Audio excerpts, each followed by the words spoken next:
গাদ্দার নেমো খারাম, এত বড় ধোকা দিলি, হ্যাঁ এত বড় ধোকা দিলি।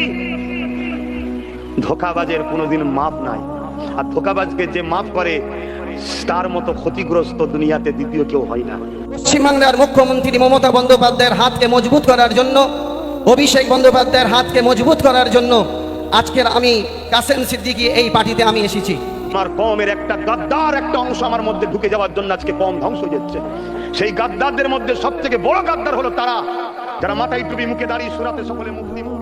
তোমার প্রত্যেকেই ভালো আছে। আজকে যে বিষয়টা নিয়ে আলোচনা করবো সেটা হলো দালাল পীরজাদাদেরকে নিয়ে।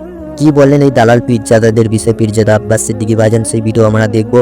তার আগে বলে রাখি, যেসব পীরজাদারা শাসকের পা চেটে বেড়াচ্ছে সেই সব পীরজাদাদেরকে নিয়ে আলোচনা হবে। আর আব্বাস সিদ্দিকী ভাইজান কি বললেন এইসব দালাল পীরজাদাদেরকে নিয়ে, সেই ভিডিও তোমাদেরকে দেখাবো। চলুন দালাল পীরজাদাদের বিষয়ে পীরজাদা আব্বাস সিদ্দিকী ভাইজান কি বললেন সেটা আমরা শুনবো। চলুন ভিডিও স্টার্ট করি। গাদ্দার নেমো খারাম, এত বড় ধোকা দিলি, হ্যাঁ এত বড় ধোকা দিলি।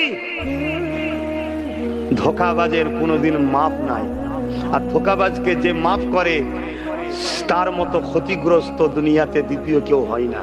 আমার কওমের একটা গাদ্দার একটা অংশ আমার মধ্যে ঢুকে যাওয়ার জন্য আজকে কওম ধ্বংস হয়ে যাচ্ছে। সেই গাদ্দারদের মধ্যে সবথেকে বড় গাদ্দার হলো তারা যারা মাথায় টুপি মুখে দাঁড়িয়ে সুরাতে সকলে মুফতি মাওলানা অথচ নেতাদের সঙ্গে দালালি করে। তারা তোর যদি পুলিশই দরকার তো না, শুনছেন না শোনেন না, পা না চেটে দালালি না করে নেবে যা, তো পুলিশ পাবি।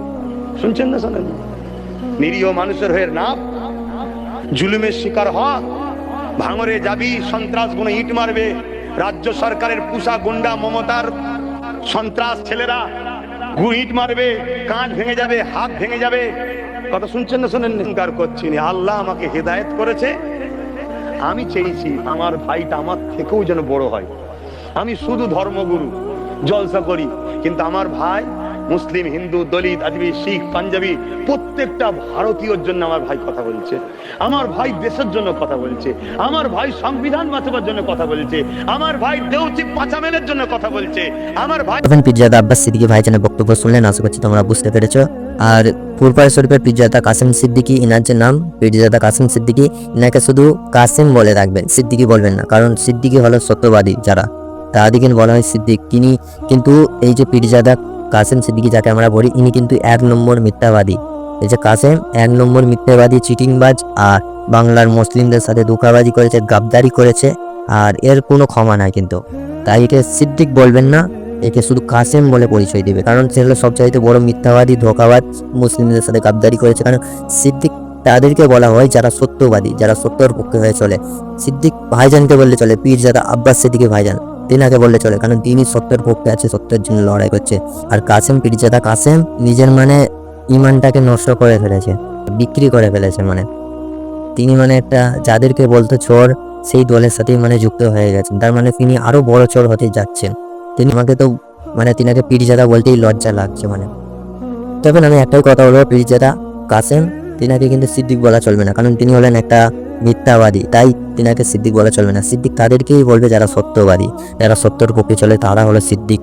ফুরফুরা শরীফের কাসেম তিনি হলেন 1 নম্বর মিথ্যাবাদী, তাই তিনাকে সিদ্দিক বলা চলবে না, আমি মনে করি, যতটা আমার জ্ঞান আছে, অভিজ্ঞতা আছে। আর বাকি পরের ভিডিও দেখা হবে। তবে এখানে ভিডিও শেষ করছি, পরবর্তী ভিডিওতে দেখা হবে। সবাই ভালো থাকবে, তোমাদের মতামত কমেন্ট করবে। পশ্চিমবাংলার মুখ্যমন্ত্রী মমতা বন্দ্যোপাধ্যায়ের হাতকে মজবুত করার জন্য, অভিষেক বন্দ্যোপাধ্যায়ের হাতকে মজবুত করার জন্য আজকের আমি কাসেম সিদ্দিকী এই পার্টিতে আমি এসেছি। বিজেপি মুক্ত যদি করতে হয়, আপনাদের সবাইকে পশ্চিমবাংলার মুখ্যমন্ত্রী মমতা বন্দ্যোপাধ্যায়ের পাশে থাকা দরকার আছে।